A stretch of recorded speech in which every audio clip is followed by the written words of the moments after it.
আজকে আমি দেখাবো কিভাবে চ্যাট জিপিটি ব্যবহার করে সোশ্যাল মিডিয়ার ইমেজ ডিজাইন করতে হয়। চ্যাট জিপিটি দিয়ে যদি আপনি কোনো ইমেজ ডিজাইন করেন তাহলে 1 মিনিটের মধ্যে আপনি 50 থেকে 100টা ইমেজ ডিজাইন করতে পারবেন এবং সেই পোস্টগুলো যদি আপনি সোশ্যাল মিডিয়ায় শিডিউল করে পোস্ট করেন তাহলে দেখবেন মাত্র কয়েক মাসের মধ্যে আপনার সোশ্যাল মিডিয়ার ফ্যান ফলোয়ার দ্বিগুণ হয়ে যাবে। এই জন্যই প্রথমে আপনি চ্যাট জিপিটিতে চলে আসবেন এবং নির্ধারণ করবেন আপনি কোন ধরনের পোস্ট সোশ্যাল মিডিয়ায় পোস্ট করতে চাচ্ছেন। এখন আমি চাচ্ছি মোটিভেশনাল পোস্ট সোশ্যাল মিডিয়ায় পোস্ট করতে। আমি এই জন্য আমি এখানে লিখলাম রাইট 20 বেস্ট মোটিভেশনাল কোটেশনস, লিখে ইন্টার ক্লিক করলাম।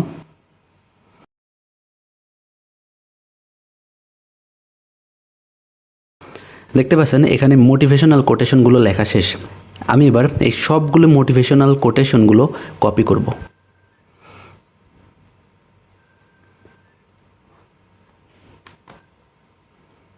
কপি করলাম। এবার আমি আরেকটি ওয়েবসাইট এখান থেকে ওপেন করে নিব, সেটি হলো canva.com। আমি এখান থেকে ওপেন করে নিচ্ছি। canva.com আসার পরে আমি এখান থেকে যে কোনো একটি টেমপ্লেট সিলেক্ট করে নিব। আপনি যেহেতু সোশ্যাল মিডিয়ার পোস্ট করবেন, সো এখান থেকে যে কোনো একটি সোশ্যাল মিডিয়ার টেমপ্লেট আপনি এখান থেকে সিলেক্ট করে নিতে পারেন। আবার আমি যেহেতু মোটিভেশনাল কোটেশন দিয়ে একটি পোস্ট করব, সো আমি এখানে লিখে সার্চ দিলাম মোটিভেশনাল কোটেশন। লিখে সার্চ দেওয়ার মাত্রই canva.com অটোমেটিক্যালি আমাকে কিছু টেমপ্লেট সাজেস্ট করবে। দেখতে পাচ্ছেন এখানে অনেকগুলো প্রি ডিজাইন টেমপ্লেট আছে, সো এখান থেকে আমি যে কোনো ধরনের টেমপ্লেট সিলেক্ট করে নিতে পারি। এখান থেকে আমি এই টেমপ্লেটটি সিলেক্ট করে নিলাম। এই টেমপ্লেটটি এবার কাস্টমাইজ করব।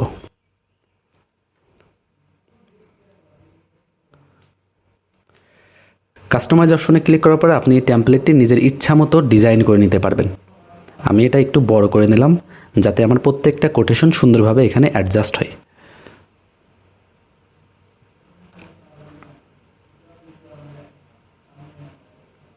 এখানে আমার ওয়েবসাইটের নাম দিব WigMarketing।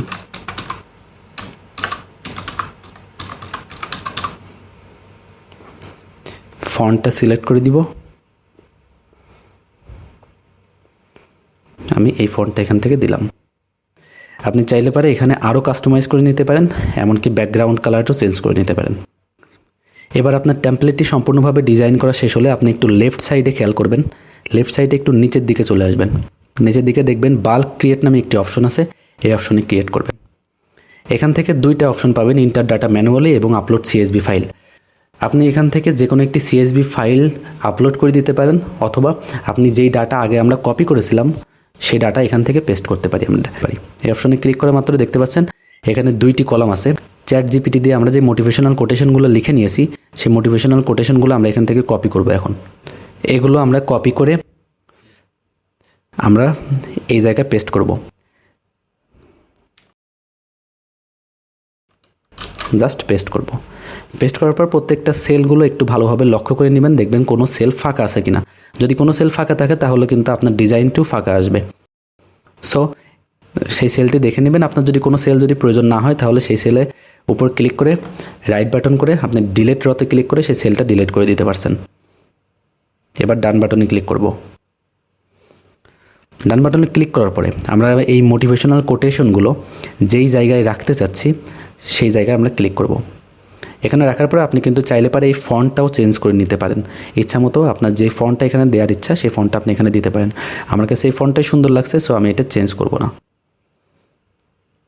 এখান থেকে উপরে দেখুন, এর উপরে ক্লিক করার পরে দেখুন এর উপরে দেখুন 3 ডট নামের একটি অপশন আছে। এই অপশনে ক্লিক করবেন। এখান থেকে কানেক্ট ডাটা নামে একটি অপশন আছে। এখানে দুইটি ফোল্ডার দেখাচ্ছে, নেম এবং ইমেইল। আমরা যেহেতু নেম ফোল্ডারে আমাদের তথ্যগুলো পেস্ট করেছি, সো আমরা এখানে নেম নামটি সিলেক্ট করে দিব।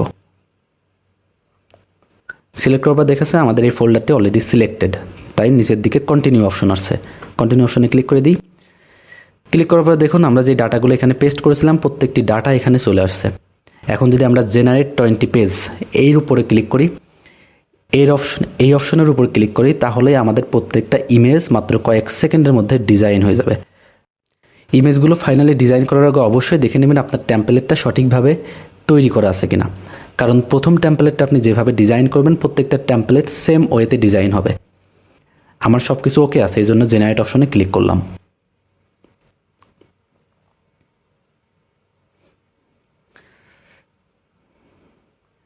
জেনারেট অপশনে ক্লিক করা মাত্রই দেখতে পাচ্ছেন আপনার প্রত্যেকটা ইমেজ মাত্র কয়েক সেকেন্ডের মধ্যে ডিজাইন হয়ে গেছে। দেখতে পাচ্ছেন আমার এই ইমেজটা ডিজাইন হয়ে গেছে। এখানে সর্বমোট 20 পেজ আছে, দেখুন 20 পেজ আছে, 20 পেজ ডিজাইন হয়ে গেছে। কিছু কিছু কোটেশন আপনার অ্যাডজাস্ট না হতে পারে, সেই কোটেশনগুলো আপনি নিজের ইচ্ছা মতো অ্যাডজাস্ট করে নেবেন। যেমন আমার এই কোটেশনটা অ্যাডজাস্ট হয় নাই, তাই আমি একটু উপরের দিকে নিয়ে নিয়েছি। আবার সেম ওয়েতে এটাও একটু উপরের দিকে নিলাম, এটা অ্যাডজাস্ট হচ্ছে না তো সাইজ একটু ছোটো করে দিলাম।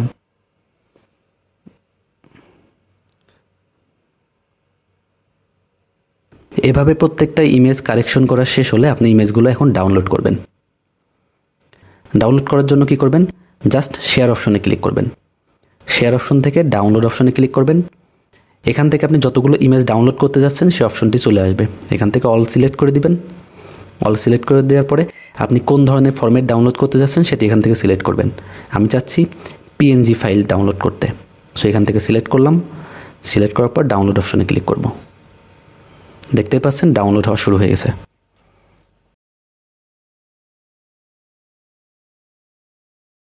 দেখতে পাচ্ছেন আমি যদি আমার ফাইলটা ওপেন করি তাহলে ঠিক ফাইলগুলো এরকম দেখাচ্ছে। দেখতেই পাচ্ছেন এটি জিপ ফাইল আকারে ডাউনলোড হয়েছে। আমি যদি প্রত্যেকটা ইমেজ এখন ওপেন করি, দেখুন দেখুন আমার প্রত্যেকটা ডিজাইন এরকম দেখাচ্ছে।